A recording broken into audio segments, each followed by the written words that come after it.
এই মুহূর্তে সব করতে বড় খবর, আপনারা জানেন যে 26শে বিধানসভা ভোট। পশ্চিম বাংলার মধ্যে এতটি জেলার মধ্যে একটা জেলাতে, যেটা হলো হাওড়া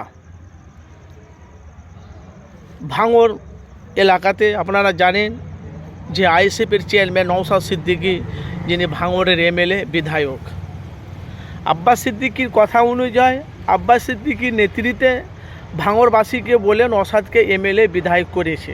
2021-এ ওনাকে জিতিয়ে, ওনাকে ফুলের মালা পরিয়ে ওনাকে এমএলএ গদিতে বসিয়েছে। এখন যে নতুন নতুন দলগুলো বেরোচ্ছে, আপনারা জানেন যে মুর্শিদাবাদে হুমায়ুন কবির,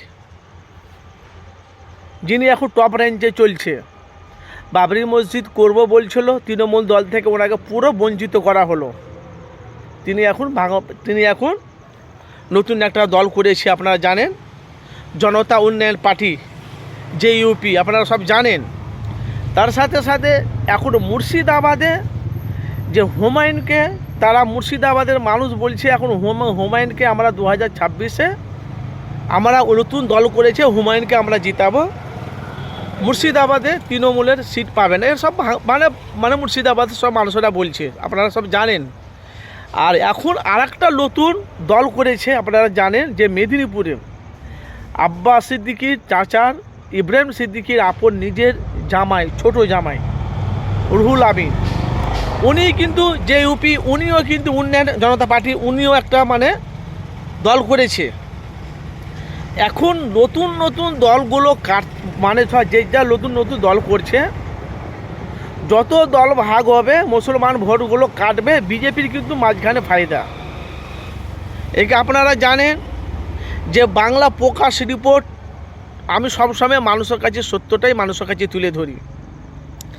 যেহেতু পশ্চিমবাংলাতে আপনারা জানেন যে মাননীয় মুখ্যমন্ত্রী মমতা বন্দ্যোপাধ্যায়, যিনি 2011 থেকে 2025 পর্যন্ত যেভাবে বাংলাতে তার প্রকল্প উন্নয়ন, পশ্চিমবাংলার আনাচে কানাচে সব দিকে তার উন্নয়ন, সব দিকে তার প্রকল্প, বাংলার মানুষ লক্ষ লক্ষ একাধিক মানুষ তারা তৃণমূলকে চাইছে, মমতাকে।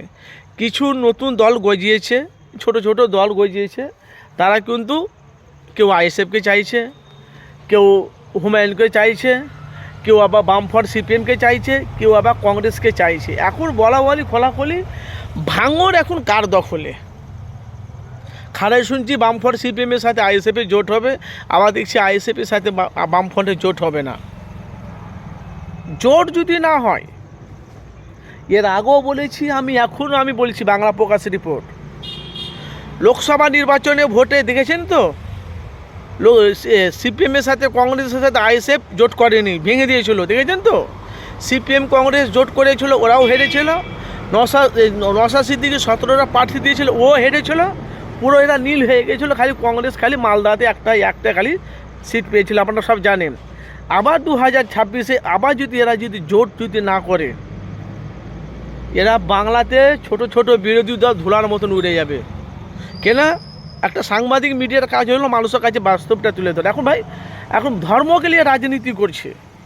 এখন বিজেপিকে বাংলা থেকে সরাতে গেলে, এখন যত যে বাংলাদেশ ছোট ছোট যা দলগুলো বেরিয়েছে, যে আরও যে পুরাতন দলগুলো আছে, দলকে ঐক্য হয়ে মিলেমিশে একটা বিধানসভাতে একটা জোট অবশ্যই করা দরকার।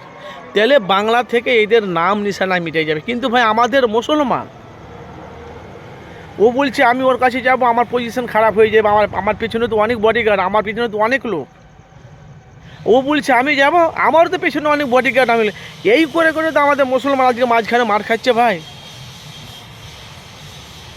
এই জন্য আমরা মুসলমান, আমরা মার খাচ্ছে। হিন্দুদের দেখেন কত মিল মোহাম্মদ, ভালোবাসা। দেখছেন, একটা হিন্দু মারলে 10টা হিন্দু ঝাঁপিয়ে পড়ছে, আর একটা মুসলমানকে মারতে গেলে মুসলমান দাঁড়িয়ে দেখছে। নবীকে নিয়ে গালাগালি করছে, কোরআনকে নিয়ে খিস্তি পারছে, আল্লাহকে নিয়ে খিস্তি পারছে, এই নিয়ে কেউ কথা বলছে না। ফেসবুকে আপনারা দেখছেন তো, নবীকে গালাগালি দিচ্ছে, নবীর মেয়েকে গালাগালি দিচ্ছে, আমাদের আম্মা যান ওদেরকে গালাগালি দিচ্ছে। এর কোনো নাই। তো এদের যাক, এদের বিচার আল্লাহ করবে। এখন ভাই বলা বলি কথা, আমাদেরকে ঐক্য হয়ে আমাদেরকে লড়াই লড়তে হবে। যেহেতু বাংলা থেকে এই বিজেপি সরকারকে বাংলা থেকে তার নাম নিশানা মিটিয়ে দেওয়ার জন্য এখন বাংলাতে জোট হতে হবে। দরকার হলে তৃণমূলের সাথে জোট করুক। এখন তৃণমূল কি বিরোধী দলকে জোট নেবে কি না নেবে সেটা তার পার্সোনাল। আমার কাছে বিজেপির সাথে যাদেরও যুক্তি আছে তারাও, আর বিজেপিকে এদের বাংলা থেকে এদের নাম নিশানা মিটিয়ে দিতে হবে। 2026-এ মুখ্যমন্ত্রী মমতাই হবে, কেউ আটকাতে পারবে না। 2000 কিছু আমি তো বললাম তো, নতুন নতুন দল গজিয়েছে, নতুন নতুন দল। একটা ধরুন 2021 থেকে 2025 আইএসএফ দল একটা, আবার 2025-এর আগে হুমায়ুন একটা দল করেছে, আপনারা জানেন। আবার একটা নতুন দল করেছে 2026-এ মেদিনীপুরে, যে ইউপি, আপনারা সব জানেন, রুহুল আমিন। এইসব ছোট ছোট দলগুলো না, যত সব এরা সব ভোট, যত সব এরা যা দল বার করছে, মুসলমান ভোটগুলো এরা কাটবে, মাঝখানে বিজেপির ফায়দা হবে। আর পশ্চিমবাংলাতে যদি বিজেপি যদি আসে ভাই, মুসলমানের মানে দেখেছেন তো মুসলমানকে কীভাবে বিভ্রান্ত মধ্যে ফেলেছে, দেখেছেন তো মোদী সরকার। এরা মুসলমান গেলে ধর্মের রাজনীতি করছে, এসআইএলে দেখেছেন তো। এখন তো নোটিশ ফিরিয়ে এসে সব নাম উল্লেখ করে আবার নতুন করে তাদের পাঠানো হয়েছে। এবার কাদের ভোট হবে না হবে আবার লিস্ট আসবে। তো 2026-এর পর ভাঙড় এখন কার দখলে? কাসেম সিদ্দিকী ভাইজানের। যদি তৃণমূলের প্রার্থী কাসেম ভাইজানকে করে, তাহলে ভাঙড়ের লড়াইটা হাড্ডাহাড্ডি লড়াই হবে। শওকত মোল্লা কি প্রার্থী করবে নওশাদের বিরুদ্ধে? নওশাদের বিরুদ্ধে প্রার্থীটা কাকে করবে? ভাঙড়ে ভাই বলা বলি কথা, ভাঙড়ে হাড্ডাহাড্ডি আমরা দেখেছি, এর আগেও দেখেছি। 24 বলেছে তো, মানে অভিষেক, কোথায় কী হবে জানি না, ভাঙড় আমার চাই, কোথায় কী হবে জানি না, ভাঙড় আমার চাই। আর ভাঙড়ে কিন্তু নওশাদ সিদ্দিকী। 2026-এ যদি ভাঙড়ে যদি নওশাদ জিতে যায় ভালো, আর না জিততে পারে, দেখবেন নাম নিশানা থাকবে না ভাই। কিন্তু আমাদের কাজ হলো মানুষের কাছে সত্যটা তুলে ধরা। এখন দেখেছেন তো, লক্ষ্মী ভাণ্ডার 500 টাকা করে বাড়িয়েছে, বেকার ভাতার টাকা বাড়িয়েছে। যারা মাধ্যমিক যারা পড়াশোনা করেছে তাদের 1,500 টাকা করে প্রতি মাসে দিচ্ছে, মানে দিন 50 টাকা। তো এখানে বোঝা গেল বাংলার ভোট কিন্তু সব তৃণমূলের খাতায় যাবে। কিন্তু কিছু কিছু মুসলমান বিরোধী দল, নতুন দল করেছে, এরা কিছু মুসলমান সিটগুলো কাটবে, ভোটগুলো কাটবে, আর মাঝখানে মানে বিজেপির ফায়দা হবে। তো আপনাদের মূল্যবান মতামত জানাবেন। 2026-এ জোট হলে আপনারা খুশি না আপনারা অখুশি? কেন ভাই, মসজিদ, মাদ্রাসা, ঈদগাহ, কবরস্থান আপনারা যেন ওয়াকফ বিল পাস হয়ে আছে। 2026-এ যদি মোদি চলে আসে, বাস মসজিদ ভাঙবে, মাদ্রাসা ভাঙবে, ঈদগাহ ভাঙবে, কবরস্থান ভাঙবে। এই জন্য আপনার 2026-এ একটা জোর দরকার ভাই। বাংলা থেকে বিজেপিকে নাম নিশানা মিটিয়ে দিতে হবে।